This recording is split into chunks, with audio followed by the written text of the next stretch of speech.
trabalho bancário mudou. Mais metas, mais tarefas, menos bancários. E no silêncio das agências, crescem as doenças e o esgotamento, encobertos pelos lucros bilionários das instituições. O bancário de hoje, ele desenvolve inúmeras tarefas ao mesmo tempo. A forma de atendimento ao cliente mudou. Então, hoje o bancário precisa atender o cliente de forma online, chat, telefone, precisa responder e-mails. Então, o bancário ele é muito cobrado hoje em dia pela rapidez e agilidade no atendimento. Muitos bancários, até jovens, com pouco tempo de banco, que estão precisando fazer tratamento médico, tomando uma medicação para conseguir vir trabalhar. E hoje a grande preocupação que a gente olha para os bancários hoje é o estresse pelas cobranças de metas, o adoecimento mental, ou seja, a forma de gestão do banco hoje, ela adoece as pessoas. Os direitos dos trabalhadores bancários são, mais uma vez, colocados à prova. O que poucos sabem é que esses direitos foram construídos em assembleias, manifestações e enfrentamentos duros. Nada foi dado, tudo foi conquistado. E a cada desafio, a categoria se reinventa e se fortalece. Se hoje enfrenta o adoecimento e o medo, ontem venceu o silêncio e a repressão.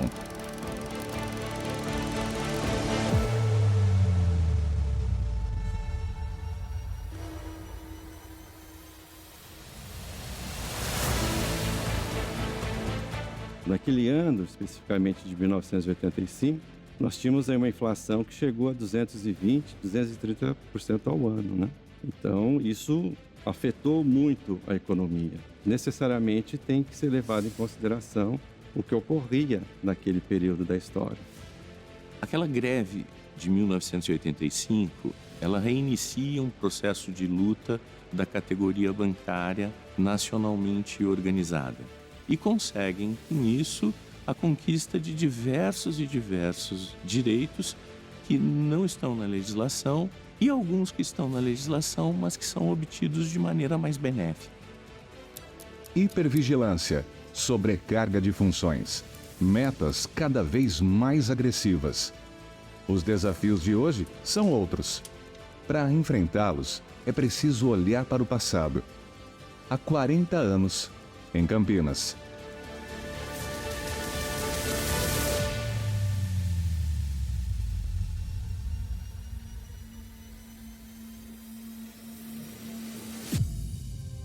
Era agosto de 1985.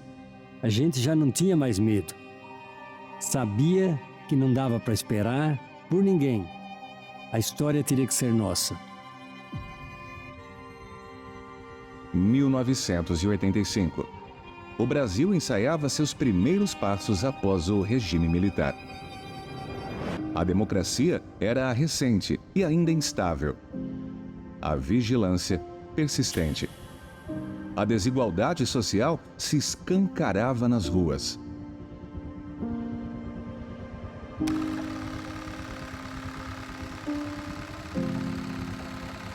Então você tem o fim de uma era, você tem aí um ciclo que se encerra, que era a ditadura civil e militar, que foi de 64 a 1985. Importante caracterizar também que naquele momento a gente ainda vivia um período da ditadura. A qualquer manifestação, liberdade, né? Nos bancos, qualquer envolvimento mais forte com o sindicato podia significar a demissão. Nós tínhamos uma certa vantagem de ser de banco público, né? Banco do Brasil, Banespa, a nossa Caixa, que aí você não tinha tantas demissões. Mas em outros bancos, qualquer envolvimento com o sindicato, a demissão era muito rápida. Nos bancos, falar em direitos significava arriscar o próprio emprego. Organizar-se, então, era quase subversão. A pauta imediata era a questão salarial, óbvio. Mas, assim, uma mobilização como nós tivemos no país, ela ocorreu por conta de outras questões. É claro que a questão salarial estava no centro das questões, mas existia todo o movimento por trás. Fazer greve no Brasil naquele período era dizer não a um sistema opressor. Mesmo assim, a esperança começava a respirar com mais força. Foi nesse cenário que Campinas rompeu o silêncio e deu voz a um novo capítulo nas relações de trabalho em todo o Brasil. Em meio à pressão e à incerteza, uma cidade se preparava para marcar seu nome na história. Era 31 de agosto. E eu trabalhava justamente no primeiro andar. E tinha a minha chefe que falava, Estela, vem ver o que está acontecendo aqui. Aí eu falei, Cleide, agora eu estou ocupada. Não, vem ver, vem ver. Vem ver esse mocinho que está falando aqui. O mocinho que estava falando, no caso, era o da Visaia, né? Foi definido, então, um calendário e foi aprovado pelo Comando Nacional dos Bancários que o encontro seria aqui em Campinas.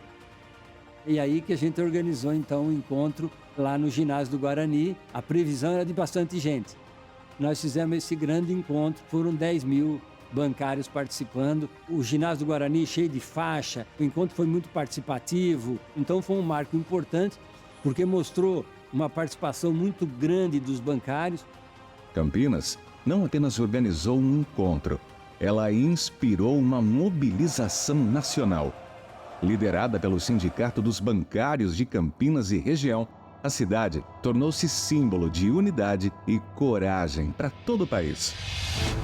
Eu me lembro assim como se fosse hoje, era um sábado de manhã, um sábado de sol, um sábado bonito, sabe?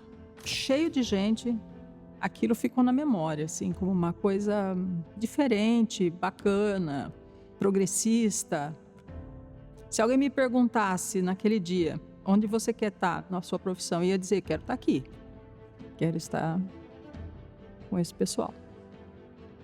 É um marco com relação a isso, porque naquele momento a categoria se une aqui em Campinas, com a participação de 113 sindicatos do país inteiro, buscando uma unificação das lutas, que é obtido em 1992 através da Convenção Coletiva Nacional.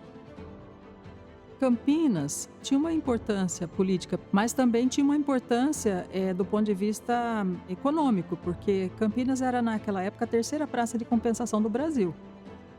Eu tinha na época 16 anos e eu trabalhava ali no centro de Campinas.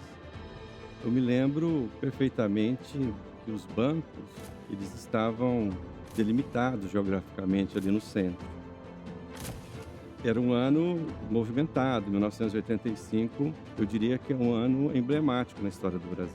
Os mais jovens, eles não vivenciaram e parece que também as pessoas mais velhas acabam esquecendo. Era mais que uma assembleia, era um prenúncio de que algo maior estava por vir. Naquele dia, o Brasil começou a ouvir.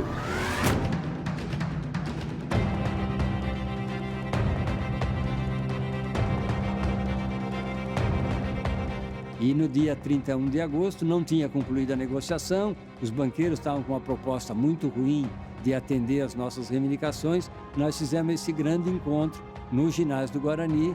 Na nossa estimativa da época foram 10 mil bancários participando, as faixas penduradas nas paredes do ginásio, falando das nossas reivindicações, da reposição salarial e de outras questões que a gente colocava com muita força. Terminou, a gente resolveu fazer a passeata, a gente não tinha um carro de som para puxar a passeata. O sindicato tinha uma Variant, né? A gente tinha, eu até brinco, era aquelas cornetinhas que você põe em cima, aqui desses carros que a gente vê vendendo pamonha, né? Que passa no bairro vendendo pamonha, era um negocinho daquele. Acho que o suporte não aguentou lá na hora, ele acelerou um pouco a Variant muito rápido, né? E as cornetas caíram no chão, né? Então tivemos que fazer sem nada.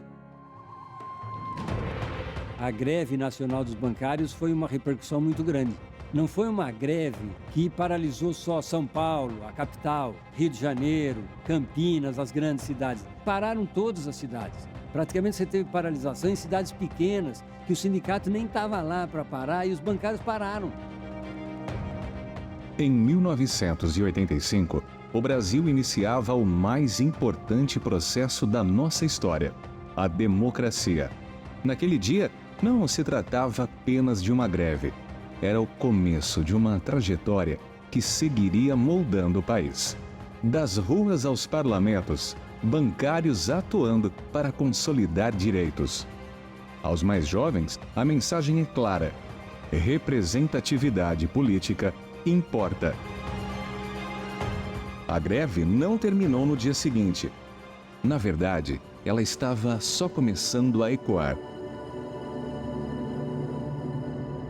A conquista imediata foi que a gente conseguiu repor a inflação total, 100%. A outra vitória, talvez mais significativa para o futuro do movimento, foi que a gente, de certa forma, consolidou uma campanha nacional. Os bancários têm, é uma das poucas categorias que tem um acordo nacional. Então isso começou lá, com essa conquista nossa. Aquela greve de 1985, ela reinicia um processo de luta da categoria bancária nacionalmente organizada. Com a unificação, isso permite que sejam conquistados benefícios melhores, garantindo um patamar igual para todos os bancários. Depois que você vai entendendo o que isso significa, quando você fala, bom, agora nós podemos fazer uma greve sem ser preso. Chefia de banco, naquela época era assim, eu mando, você obedece. E ponto final. Hoje isso é muito diferente. A gente tem sindicato, tem regras na convenção coletiva conquistadas por nós que impedem esse tipo de postura. Essa organização da categoria bancária gerou uma capacidade de conquista de direitos muito maior do que a grande maior parte das outras categorias. Há na Constituição Federal a previsão de recebimento de participação de lucros resultados, a PLR. Mas a primeira categoria a conseguir tirar isso do papel, colocar na realidade e receber de maneira nacional e unificada essa participação nos lucros foi a categoria bancária. Sim, tenho orgulho de ser bancária, de ser sindicalista e provou que a gente está do lado certo da história. O que nasceu como um grito coletivo transformou-se em conquista. E o que ficou para a história foi a força de uma categoria unida, de norte a sul do Brasil. Uma mobilização que ecoa até hoje no orgulho de cada bancário, na construção da CCT Nacional. –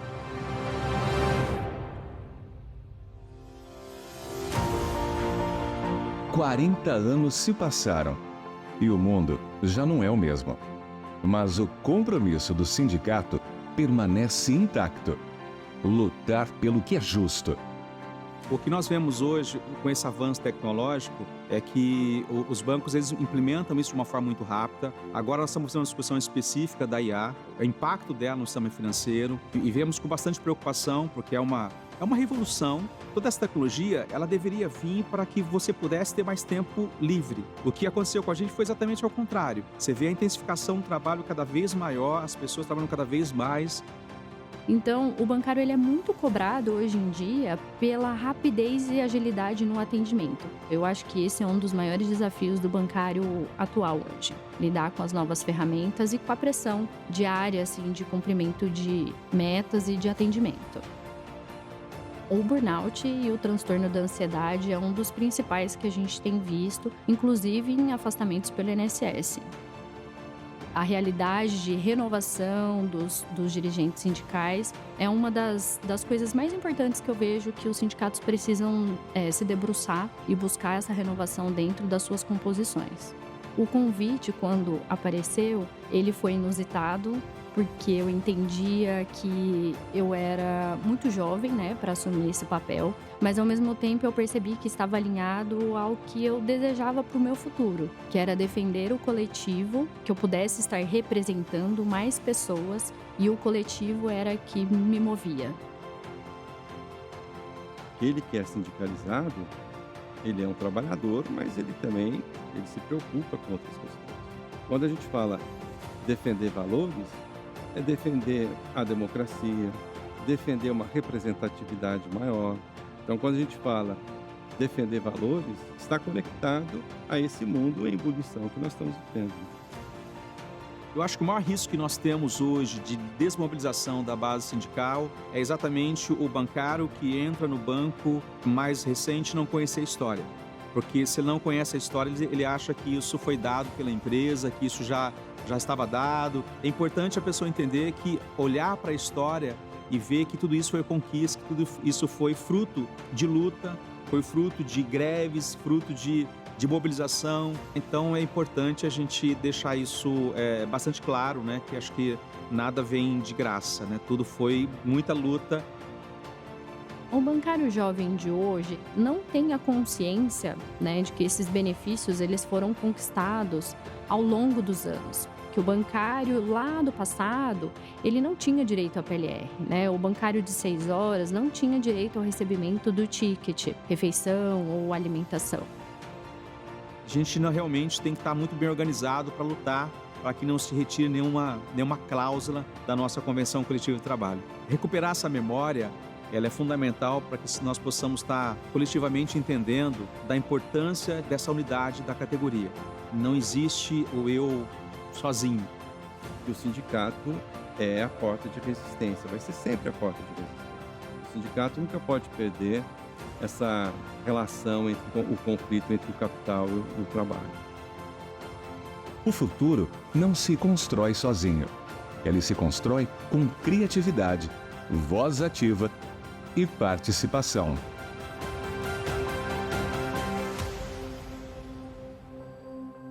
Não tem solução individual.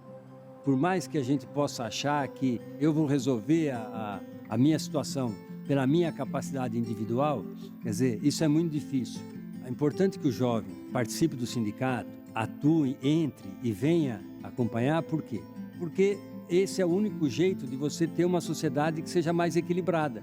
Se você não tiver isso, vai ser o interesse de cada um. O interesse de cada um é individual, é só dele. O sindicato é a luta coletiva, é a luta do eu mais um e não só do eu preciso bater a meta. Então, a luta do coletivo, ela precisa ser intensificada. E precisa da renovação, precisa que os bancários estejam próximos do sindicato, precisa que os bancários estejam conscientes da importância de estar sindicalizado.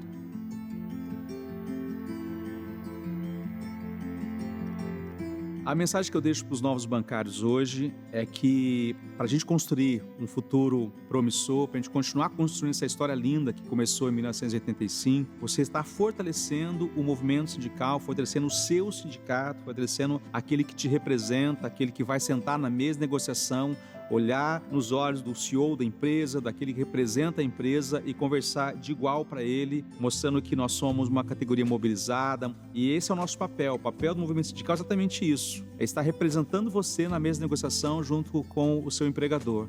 A gente consegue ganhar quando nós estamos juntos. Individualmente nós somos muito pequenos, mas juntos nós temos uma força imensa. Quem conhece a história realmente não aceita retrocesso, porque sabe que a história foi construída com muita luta.